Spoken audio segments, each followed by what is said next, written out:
Okay, so I haven't had a look at pig production systems. We're going to now look on at some of the aspects of care for these animals. So if we start off with clinical examination, if a pig comes to your practice or you're involved in treating one, bear in mind that pigs, often if they're not used to being handled or they resent what you're doing, they'll scream and squeal loudly at the top of their voices. It doesn't mean you're hurting them, it's just their indignation at what you're doing to them. So warn owners before you start that they may not like it and may object loudly. Which means, of course, if you're trying to auscultate them and they're screaming, you can't really hear anything. But it is useful to take their temperature. They have a slightly higher normal range than most of our domestic species because they have that layer of subcutaneous fat to keep themselves warm. So take their temperature and look for pyrexia. We do find a lot of obesity problems in pet pigs or backyard pigs. So body condition score them is useful. There's a chart on Moodle that talks you through how to do that. And then have a look at their feces as well. Examine their environment, any signs of any problems. Do they have somewhere warm and dry to sleep? Are they in a draft? Have they enough shelter? Talk to the client to get some background information. They are prone to diarrhea and intestinal obstruction, so either watery feces or a lack of feces can be a significant finding as well. So like any patient, try and gather as much information about them as you can during your examination of the animal and their environment. In terms of care needs, they need constant access to clean, fresh water. If they get dehydrated, they develop what's called salt poisoning and they can show neurological signs. Basically, it's dehydration. They're not very good at thermoregulation and water balance, so it is important to ensure that they have access to water at all times. We mentioned before how they like to turn things over. That includes their water supply. So you either have to have something heavy enough that they can't turn it over, like a bucket on its own, they'll just upend it. So either put a bucket into an empty tire, or you can use a stone or a concrete trough or something that they will, something heavy.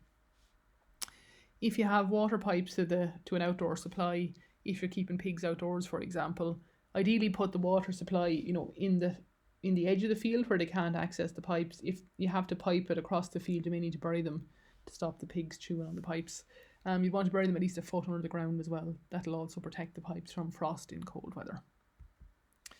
In terms of feeding them, so if people are asking for advice, they're monogastric omnivores, so they'll eat a variety of plant and animal-based products. You can buy pig ration from farm supply shops. There's a variety of them, so breeding rations are intended for pregnant and breeding animals. All pigs have quite a high protein need, but the breeding and growing rations are particularly high in protein. Then starter or creep feed is what you use to wean piglets. So you start offering it from about 1 to 2 weeks of age. You wean them at 4 weeks of age, by which point they should be eating enough starter or creep feed to keep them going. And then you can switch them on to growing and finishing diets, which are formulated to meet their energy needs and nutritional requirements without letting them get too fat.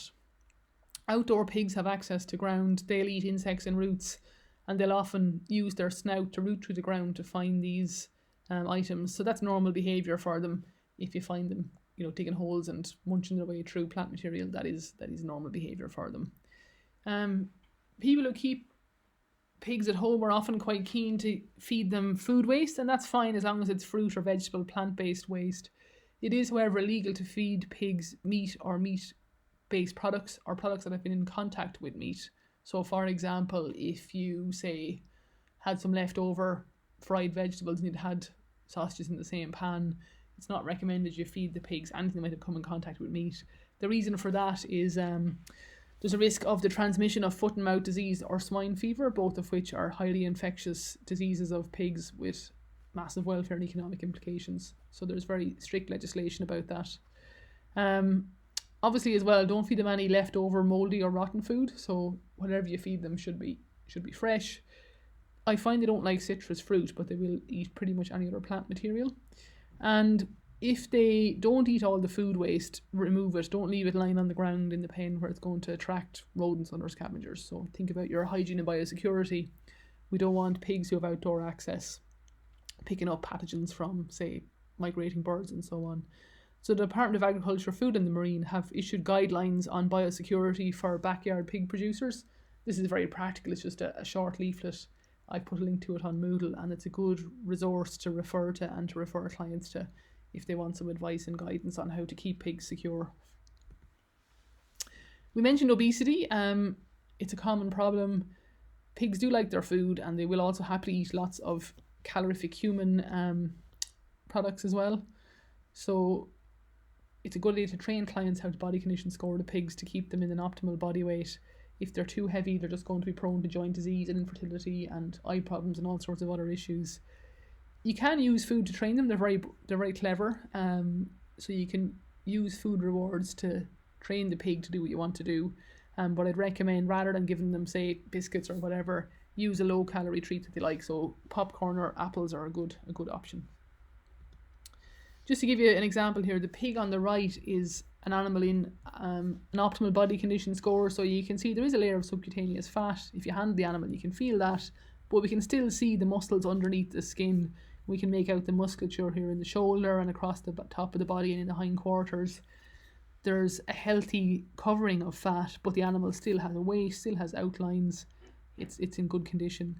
Whereas this pot-bellied pig here on the left is very obese, so you can see there's lack of muscle definition across the body. You've got all this subcutaneous fat, and you've got these folds of skin around the head.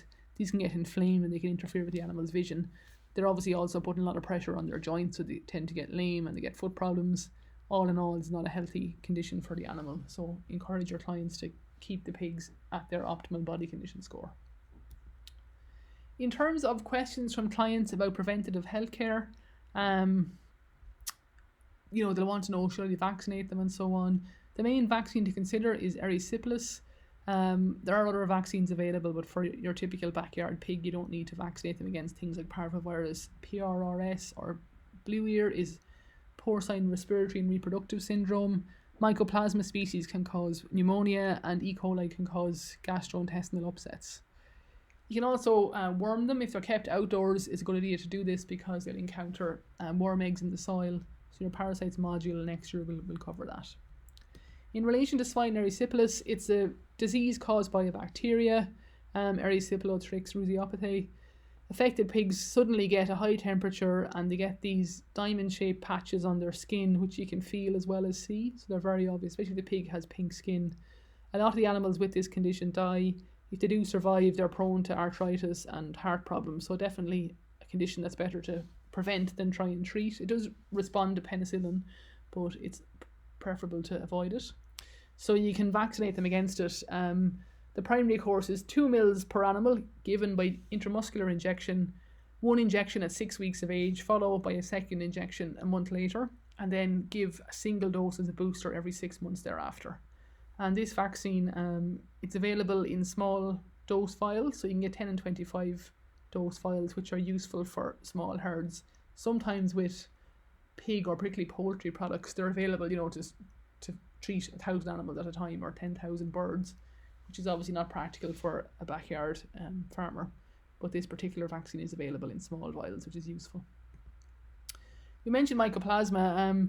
Generally, low stocking densities on outdoor pig units won't cause a mycoplasma problem unless the pigs are wet and cold and basically kept in unsuitable conditions, in which case they can get mycoplasma pneumonia. It does respond to treatment, but it can knock the pigs back a lot. So if it's an ongoing problem, you may need to implement a vaccine protocol. African swine fever, ASF, you may have heard about. It's been in the news over the last year or two. It's a very contagious viral disease of pigs. The problem with it is live pigs and wild boar can spread it, but also it can be spread by fomites and by pig meat. So if an animal with ASF is slaughtered and goes into the food chain, it's not harmful to humans, so humans can eat the meat, no problem.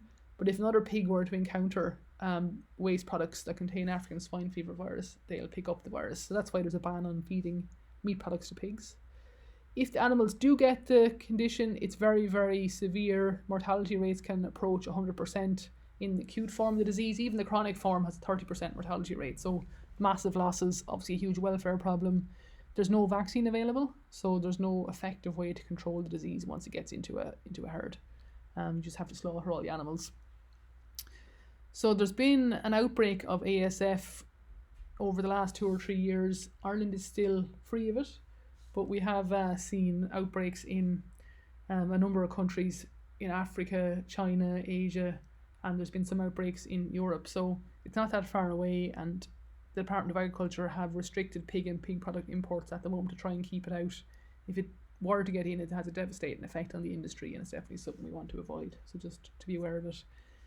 There are some advice on the disease and how to control it on the Department of Agriculture website. Another thing to keep in mind is if people are keeping pigs, even just as pets, they're still a food animal by law. So all pig owners must keep their animal remedies record or register up to date. And the Department of Agriculture can come out and inspect your register and want to see it. So it is important that pig owners are aware of that. And only medicine with a known meat withdrawal time can be given to pigs because they're a food animal. We can't give them human medicines, for example. Another question you'll get from clients is, I want to breed some piglets.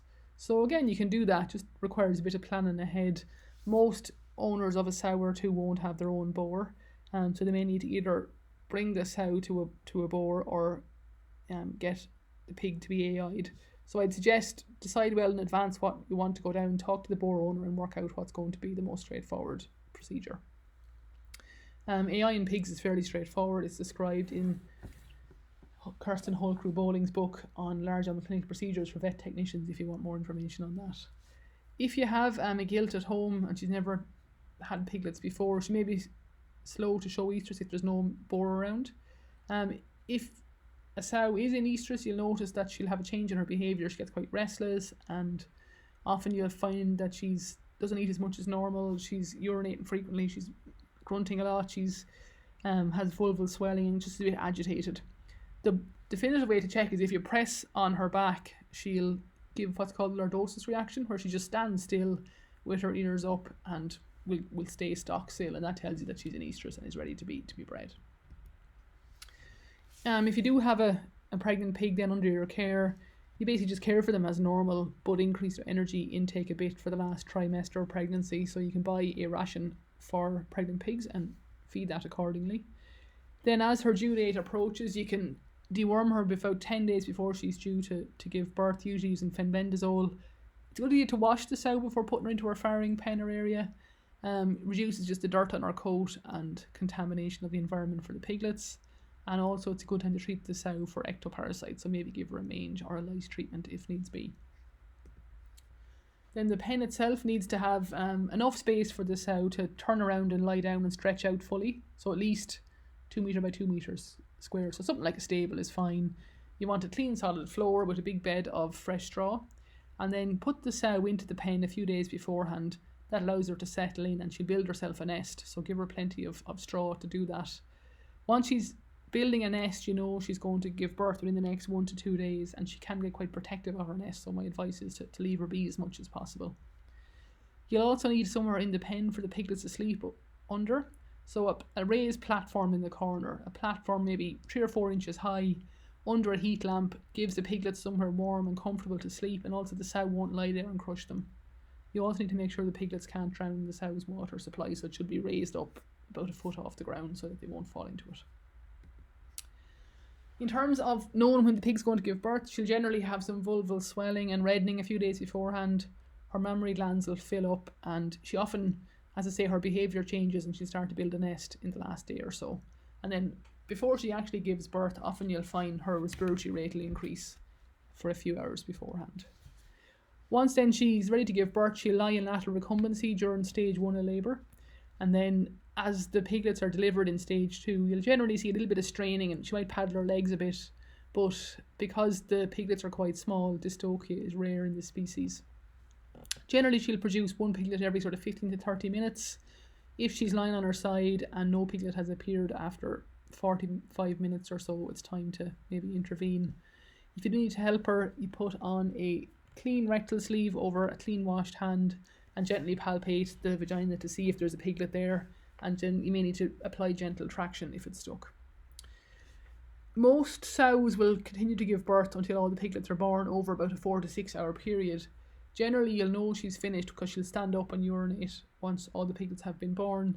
Then she'll lie back down on her side for at least half an hour and encourage the piglets to nurse, so she'll give them the opportunity to feed at that point. It's quite common for up to half the piglets to be presented backside first or tail first, so anterior and posterior presentations are normal in this species, And again, it's normal for about 5% of the piglets to be born dead or to be stillborn. It appears to be related to the length of the uterine horns, so the piglets at the very tips, they have a long way to travel, and by the time they get to the external environment, they may have smothered. So it's not a sign that the client has done anything wrong if they do have a couple of dead piglets in the litter. In terms of normal behaviour, pigs are a bit unusual in that they'll often eat the fetal membranes, but you can take them away if you don't want them to do that. They'll very rarely retain their afterbirth. Once the piglets are born, they start to move straight away. They should make their way to a teat within 5 minutes to start to nurse, and the sow generally doesn't do anything to them. She just leave them alone, let them do their own thing. However, most sows have a very strong mothering instinct, and if you try and handle the piglets, she might be very unimpressed with you, so be careful. Leave her be as much as possible is the advice. In terms of newborn piglets, their sleeping space should be over 30 degrees Celsius. Yes, really warm. So under a heat lamp, put a thermometer in there to check that the temperature is about 30 degrees Celsius. Treat their umbilicus with 2% povidone iodine or 2% chlorhexidine solution. Sometimes they'll have quite a long umbilical stump, so I recommend if it's more than about 2 inches in long, give it a trim with a pair of clean scissors. And if the stump is bleeding, you can tie it off with a bit of suture material. If the piglets are comfortable, they should lie in a group, but not one on top of the other. That tells you that they're comfortable. If they're cold, they'll pile up into a heap, and that increases the risk of rectal prolapse in them. So just keep an eye on their normal behaviour. If they're happy and contented, they'll lie side by side, but not piled up. In terms of how they behave after birth, within the litter there'll be competition for the teats close to the sow's head. They produce the most milk. So you'll find after a few days, each piglet has secured its own teat and it'll feed there preferentially. The bigger, stronger piglets tend to win the fight to get the most cranial teats, and they tend to grow faster. So it's normal for litter piglets to vary in size. The smaller, weaker ones tend to be the ones that feed at the rear teats. If the sow has a very large litter, you can remove some of the smaller piglets and foster them under sow if available. So that's quite commonly done on pig farms where they have lots of sows all the time. They'll move piglets around. Neither the sow nor the piglet seems to mind this. The sows readily accept new piglets, and piglets will nurse from anything that they can. They're not particularly fussy about it. When it's time for the piglets to nurse, the sow tends to lie down on her side and she makes kind of a characteristic grunting noise to encourage them. And generally the piglets will feed for about 5 minutes every hour or so. So that's fairly typical behaviour. Once they're fed, they usually go and have a sleep. Then they'll often wake up, play a little bit, and then they'll come back and feed again. So that's kind of normal behaviour for them. They're quite active when they're playing. If you have to hand rear piglets, you can feed them whole cow's milk, or commercial milk replacer for pigs is available. If you're using cow's milk, you need to add about 30 grams of skim milk powder to every litre to make it more closely resemble sow's milk. You can feed piglets from a bottle, but I find it's a bit time consuming, so a clean shallow pan is more convenient. A heavy frying pan, like a cast iron frying pan, is good. They can't turn it over very easily, but it's important to clean it after every use, make sure it's spotless. They will also climb into it, so it is important to clean it frequently. Feed them every 2 or 3 hours for the first few days, then you can offer them ad lib milk. And you can offer them creep feed from about 1 week of age. By the time they're 4 weeks of age, you should be eating enough creep feed not to need milk anymore. If you have very small piglets, you can give them a little bit of a supplemental feed to help them put on weight. So a recipe for that is to every litre of whole cow's milk add 1 raw egg and 250 ml of cream. Mix that up together, warm it gently, don't microwave it because it'll curdle, and give about 20 ml twice daily via a syringe and a soft stomach tube into the mouth. So you're not stomach tubing the pig, you're just giving it this mixture from the end of the tube into their mouth. Let them swallow it, so be careful not to overdo it. Don't have them aspirating this into their lungs. One aspect of pig behaviour is some sows will savage their piglets after they're born, so they'll just kill and eat 1 or 2. If that happens, it's not that common, but it can do. It's more common in some breeds than others, so kind of more flighty pigs are more prone to it. If the pig hasn't had the opportunity to nest build, it's a bit more common as well, or if she's stressed. So try and keep the animal as quiet and calm as possible while she's giving birth. If she does attack a piglet, take the others away and keep them warm until she's finished farrowing, and then put the piglets back in and see what happens. If the sow is happy, she'll lie down and let the piglets nurse. And the majority of them in this case will settle down. Once they've finished giving birth, they'll accept the piglets. If she's still not happy, you may need to sedate her, but very few animals actually require that.